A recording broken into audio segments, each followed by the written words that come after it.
What's going on, guys? My name is Chaospro, and today we're going to have a fun discussion about my experience climbing to rank 100.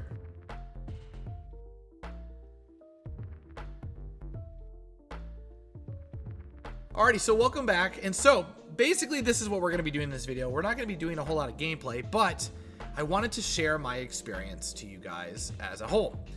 For those that don't know, I usually am I would say more entertainment value content creator, where I basically do more funny or big clips or funny videos, or me doing some kind of crazy big play, and we just have fun and we laugh, and that's the whole premise of it. I try to aim usually to be like what you call the Captain Falcon of Marvel Snap, in the sense that I like to just do flashy things. I play games out sometimes so that, if we finish a game out and we happen to just win when we shouldn't have, sometimes it just becomes really good content. But this past season, I wanted to try and do something a little bit different. In the past seasons, I've actually been in the top 100 and around top 200 before. Back when the Loki season came around, they finally released the ranking systems, but for some odd reason, my ranking system always seems to get reset back to the 6,700 area. I don't know necessarily why that it is this way, but I've grinded in the past, climbed my way up, and I essentially always get reset back to the bottom. I actually even talked to this with KM Best at one point, and he was quite shocked that I've lost at times around 2,200 to SP every season as the reset happens. We couldn't really figure it out, and I've had some theories as to how the ranking system essentially works. And overall, back in the day when they had the Snapdot fan leaderboards, I was able to get up to rank 12. That was the highest I had ever obtained. I have a screenshot of it here where it says 17, but I did hit 12. Regardless, it's pretty close to each other. But basically, this season we wanted to try and aim for the top 100 again, because I wanted to prove to myself that I can still be a somewhat threat at any time that I wanted to play this game. So sadly, we didn't hit the top 100. We got to 117. That was my peak this season, and I have to say this was definitely a season to remember. This season there was a lot of ups and there was a lot of downs for me. I don't like to compete in video games much often anymore because it's a bit stressful, and I like to have fun nowadays. I used to compete in video games for Major League Gaming, like games like Halo, and I used to compete in big tournaments like Fortnite. But for the most part, I kind of don't like playing card games at a high level. So my experiences doing this was definitely a roller coaster of emotions. I noticed that real quickly once I started getting into the higher tier of players, I would run into a lot of the same people. And more or less, a lot of people run the same decks, give or take a couple, and it becomes kind of a rock, paper, scissors. It's kind of struggling at times because you're going to be going up against a lot of the same things. There are certain cards that I had to deal with that definitely ruined my fun for the game at times.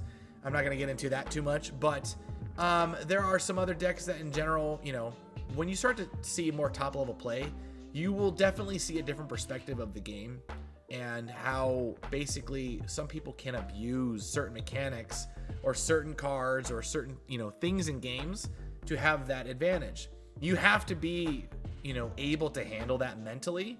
But there are some pretty cool experiences too, where I was actually learning a lot this season, where I essentially learned some pretty cool tactics. I started playing the game more like a poker match at times versus actually anything else, which I found really interesting because there were times where I didn't have a winning hand, and depending on when you snapped or how you snapped, you could sometimes get away with some pretty cheeky things. And there were times where I would notice that I would snap, and you kind of have to commit to it, and you have to be somewhat showing your presence in the game as confident.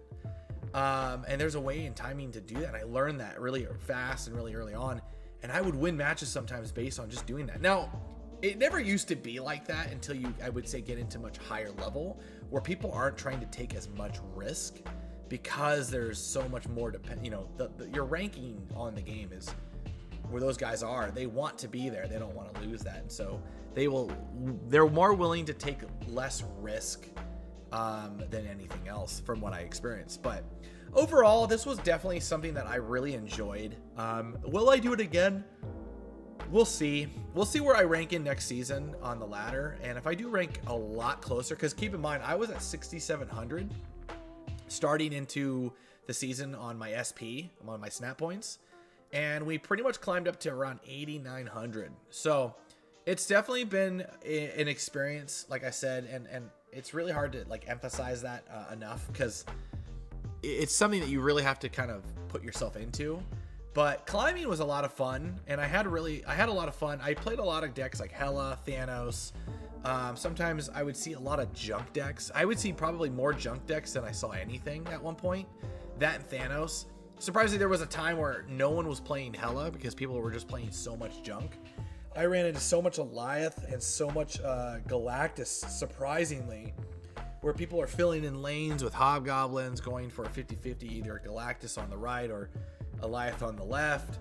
I would see people with Thanos dropping just insane power, you know, with Coal Obsidians and Blobs, and it's definitely an environment where you have to just be sharp. You have to be very precise. You know, one little mistake, and that's the whole game for you. So I just kind of wanted to talk about this. I wanted to do a kind of fun video for once, where I kind of just talk to you guys, you know, personally, one-on-one, and just kind of, you know, share my experience. So like I said, will I do this again? I don't know. It was fun. At the same time, it was also very stressful. But as a player, I definitely say I have become probably the best I've ever become this past season versus other seasons. I would say I've beaten some pretty insanely credible players. I'm not going to name them off. But for those that know, they know. But I've beaten some really crazy, you know, high-end streamers. I've beaten some really crazy top-level players. I even took some 8 cubes off of some of them. And it's a pretty good feeling to know that you can hang and bang with some of the best. And, you know, you know, we'll see how next season looks. But yeah, I just wanted to say that, you know, kind of do like a quick review on this, and just kind of, I had a blast. So with that being said, guys, I'm going to go ahead and get out of here. I hope to see you guys in the next season. The next season is going to be phenomenal with, you know, all sorts of new cards, where it's, you know, Avengers versus, you know, X-Men. I think it's going to be a blast. And yeah, I'll see you guys there. Hey, you made it to the end of the video. If you guys can, please don't forget to like and subscribe and hit that notification bell. And I will catch you guys in the next one. Peace.